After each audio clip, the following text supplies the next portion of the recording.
እንደዚህ አይነት መድረኮች ከምንም ነገር በላይ ሀገራት እቃዎችና የአገልግሎቶች ዝውውር የተሻለ የሚያደርጉበት ነፃ የንግድ ቀጣና የሚፈጥሩበት ብቻ ሳይሆን አንዱ ካንዱ እየተማረ የሸቀጦች ዝውውር ብቻ ሳይሆን አልቲሜትሊ የሰዎች ዝውውርም ነፃ ሆኖ የአንዱ ሀገር እድገት የሌላውም ሀገር እድገት የሚሆንበት ከፉክክር ይልቅ በመተጋገዝ ላይ የተመሰረተ በትስስር ላይ የተመሰረተ አብሮ የማደግ እሴትም የሚዳብርበት አጋጣሚ ነው። አንድ ተቋም ነው።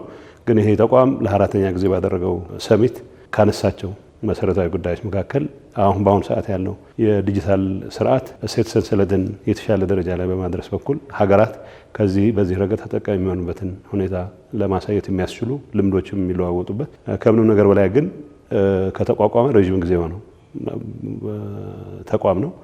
አፍሪካ ሀገራት መካከል ሊፈጠር የሚገባውን የንግድ ትስስር ቀጠናዊ ትስስር ተግባራዊ ከማድረግ አንጻር ብዙ ርቀት የሄደ ተቋም ነው።